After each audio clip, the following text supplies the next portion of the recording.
tip to give you a little bit of a guide. If you go around the edge of all of your brass where your wood is hanging over, take a real fine point pencil, sharpen it down as sharp as you can get it, run it around the edge of your brass, and mark your wood. Now this is if you want to trim it down flush, sand it down flush with your brass.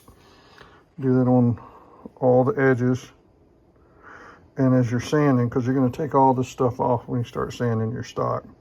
When you're sanding and you get down to that graphite line, you know to ease up, because that's when you're going to go over to your fine sandpaper and start working on your finish. Use your rough sandpaper just to remove the material. And you do that everywhere you're wanting to lose the wood and get it down flush with the steel or the brass. Because like I said, we're going to take all of this apart and we're just going to be working on the wood while we're sanding. Back here, same thing. All this stuff that hangs over, mark it with a pencil. Give you a rough idea of when to back off on the sandpaper. Because if you get the wood down too much, the next thing you're going to have to do is like sand down on the brass to get the brass to line up with the wood. So wood's easier than brass, so start with the wood. Also remember, when you're taking these ramrod guides out, each one of these little brass bolts that are down in there, they're trimmed for specific location on the stock, because each one of these holes has got a different depth. Make sure you put each brass bolt with the eyelet that it came off of and put it in the order in which it goes on the stock, because none of these are the same length, because the holes drilled in the stock are different depths. So keep them separated. So what I did to make sure I could tell which one's which, the front ramrod guide, I'm just going to put this blue piece of tape on, and that way I'll know the difference between it and this other one in there, in case they get jumbled around. But this will be the one for the front ramrod guide. And then the second one will go here, and of course the one in the back's easy because it's a different shape. But make sure you put the bolts in the perspective guide, and that you are able to remember which one of these goes where on the stock, because they're all different depths. All right, we got everything off of it. We're down to just the wood and the front stock and the back stock. Remember to take these pins out so you don't lose them while you're moving the stock around. I took the brass off the back plate here, butt plate. Took this off, and I left the patch box on. You can see we're going to have to polish this thing anyway. It's got a real rough finish on it. And the reason I did that there's a lip right there that I don't like, and that brass is going to have to be sanded down. So I figured I'd sand that down while I'm sanding down the wood. And you can see our lines that we drew. So as we work the sandpaper and start taking the material off, when we get close to those lines, we're going to stop, and then we'll switch over to the real fine fine sandpaper. And you can see in here, just kind of a guide of not to go too far. There's nothing in there because that's already smooth and even with the brass. But up here, we got some material that's going to need to come off. And take a little bit of that out. And of course, in there around their barrel. And so just use those graphite lines as a reference to how much material you're taking off. Don't overdo it. Stop when you get to the line. Here you can see how much we got to take off on the front if we want to make it flush with the brass. So there's a good bit of wood needs to come off.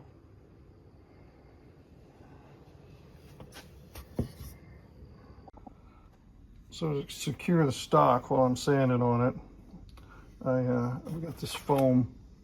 I cut a section of this foam out, and I've wrapped the stock in it and put it in the vise here to hold the stock while I work it with sandpaper.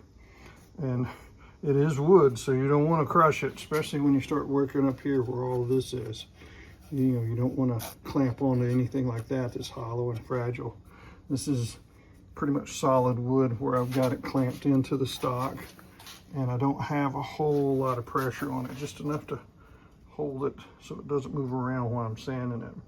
And we're just going to come across the top of this with sandpaper and work it back and forth until we get it down to, let's see, get it down to that line right there. And then we'll move the stock around and make adjustments. We'll take a little off the side here, and anywhere that there's a graphite line, we'll bring the wood down to the line, and that should make it flush with the brass and the fittings. So every now and then, even as you sand it down to the lines to see how your progress is going, you can slap the brass on there. See just how close you're getting. Make sure that your holes line up with the holes in the wood, and just reference how your brass is lining up with your wood so you don't end up with stuff hanging over or stuff too small underneath the brass. So we're getting there. We're moving some product.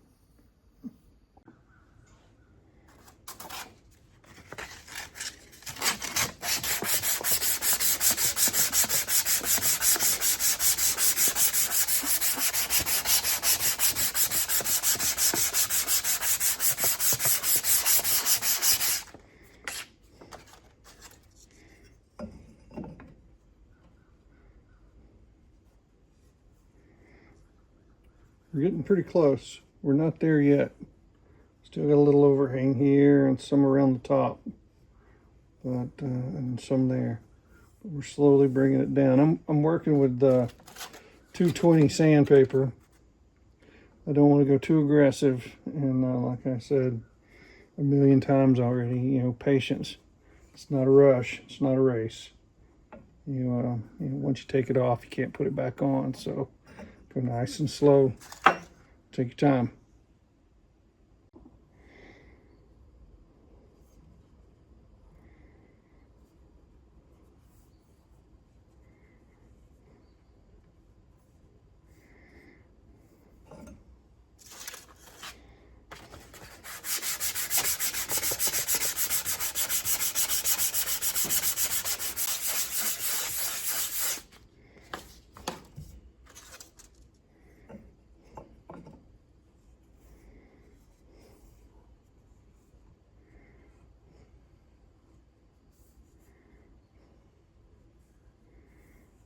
We're getting close.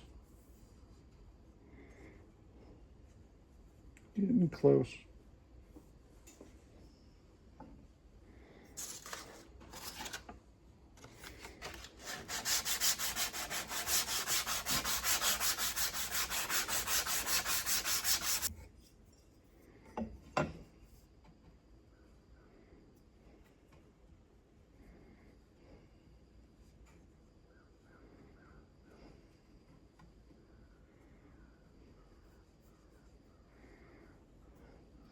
A little high right here, right across the top here, still a little high.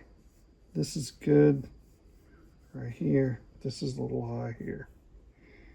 So we got to take a little off there, some across the top, and some over here on this side, but that's really nice and close right there.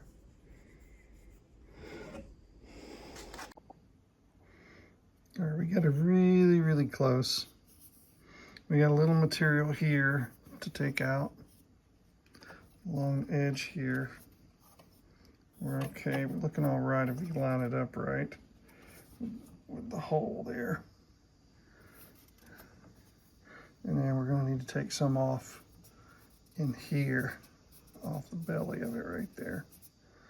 The edges are pretty good, but we need to take off a little bit of material in here and some on this edge here. Nice and slow. just to give you a rough idea of how ununiformed the wood is when you get it.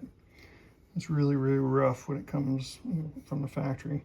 You can see how the sandpaper's hitting here, and it's hitting here, but there's a lower spot here and all along this.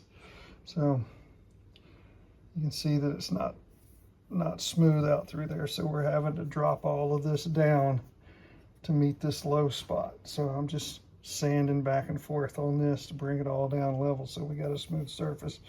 Now, you don't have to go to this extreme if you're just wanting to put a rifle together to run around the woods and, you know, sling some round balls at targets, or just, you know, put something together real quick and go deer hunting. You don't have to go to this extreme, but I'm trying to make this look pretty nice, you know.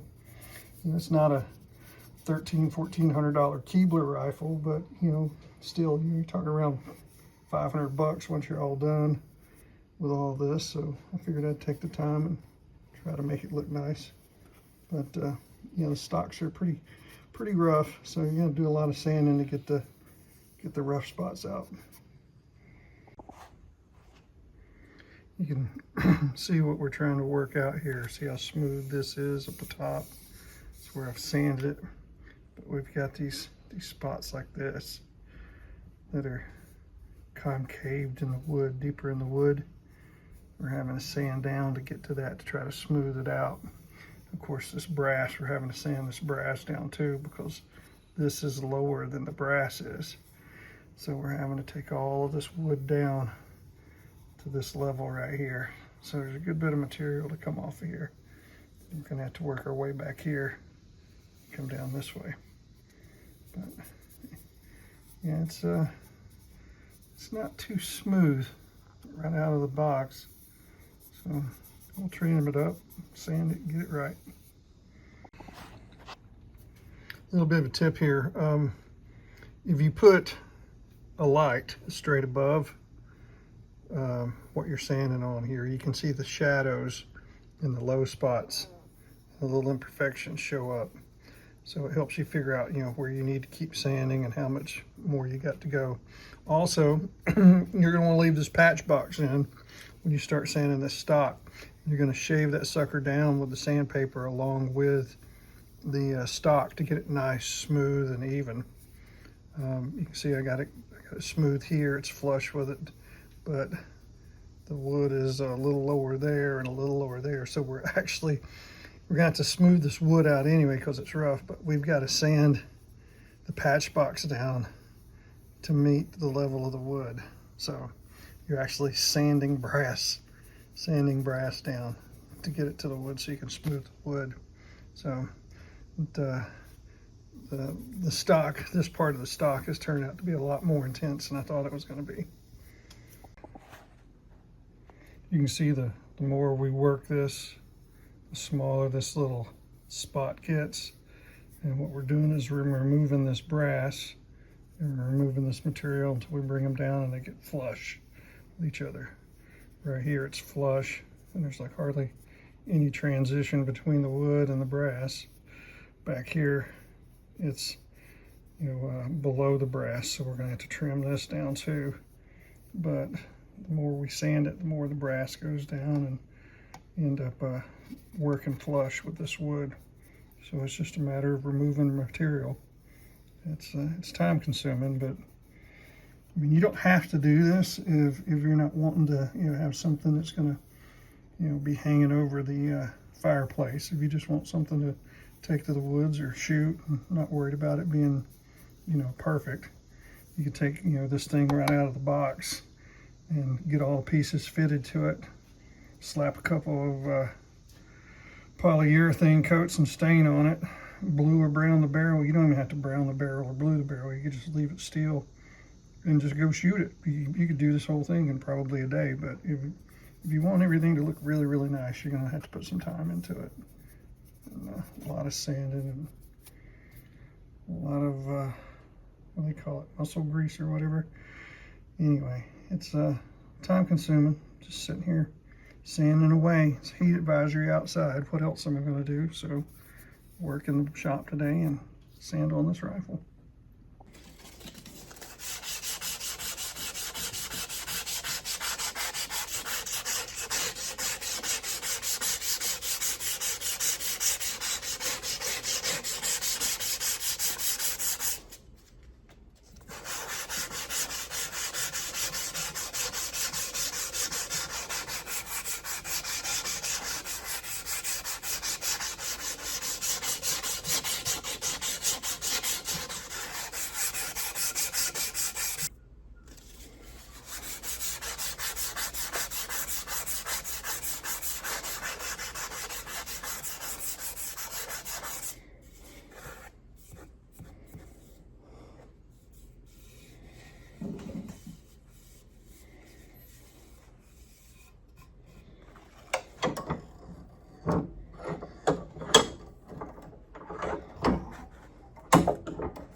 I don't know if you guys can see this, but we're getting really close down to the graphite line.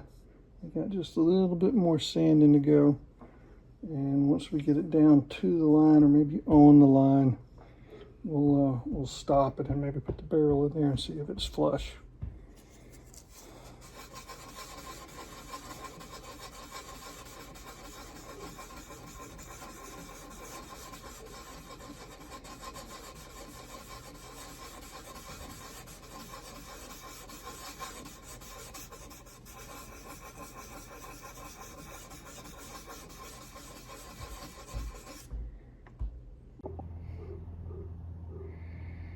We got it sanded down right to the graphite line.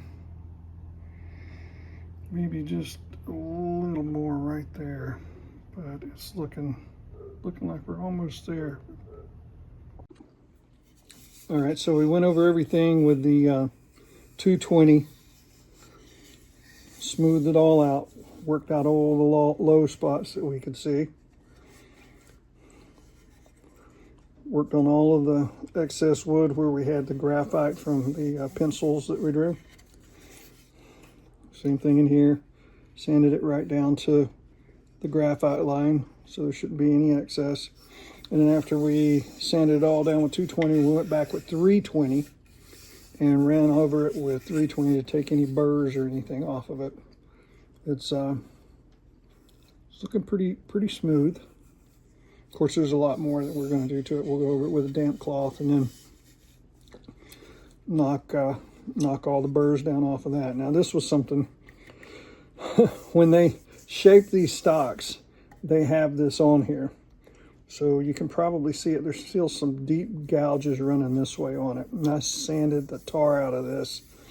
And I'm hoping I'll be able to buff that out because I'm going to buff all the brass pieces.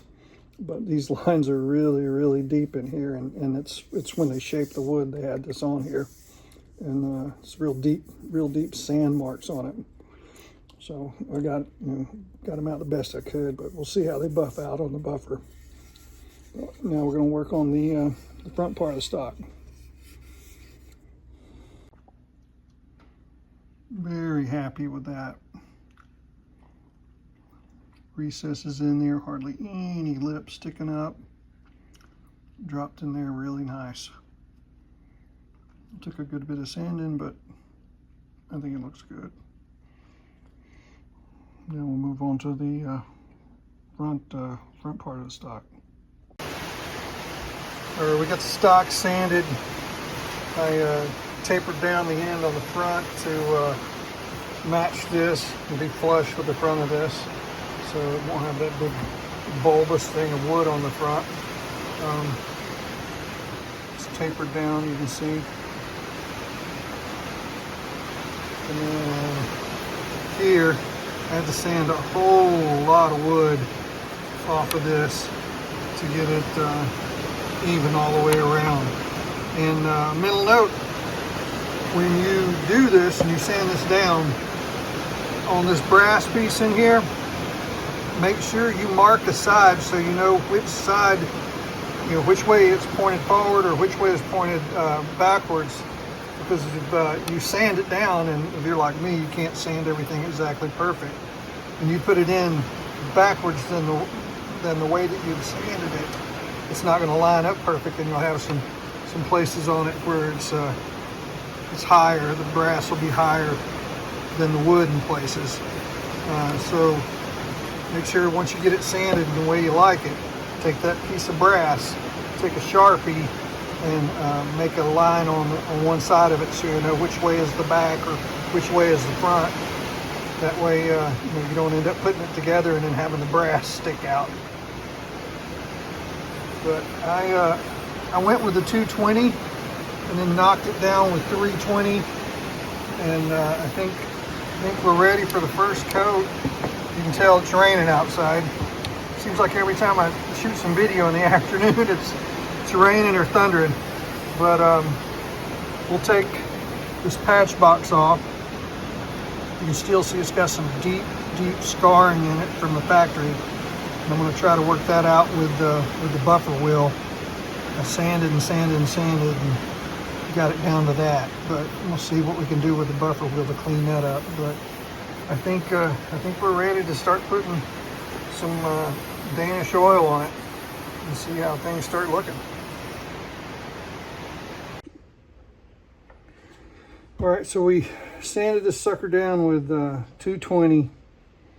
Then we went to 320. Then I just hit it with steel wool, which made a huge mess.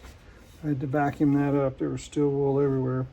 Now I've gone to the Scotch-Brite pad, but in between the sanding and the steel wool, I put a damp cloth on it, and the moisture makes what fibers have been knocked down stand up. And you hit it with the steel wool, and it cuts the little fibers off of there. This right here will take what fibers are left, and it'll either pack them down in there or it will shear them off, and it'll give you a real shiny finish. And you wouldn't think that a Scotch-Brite pad would be an abrasive, but it is, and it'll smooth the wood up really nice. And after this, we'll put a coat of Danish oil on it and see how it turns out. I don't know if you can see the difference, but this has a sheen to it. This is kind of flat. You can see how that's, the buttstock has a sheen to it because it's more of a fine abrasion from a Scotch-Brite pad, and then this is still flat from a steel wool. And we'll put the Danish oil on it after we get it all rubbed down with that and see how that goes.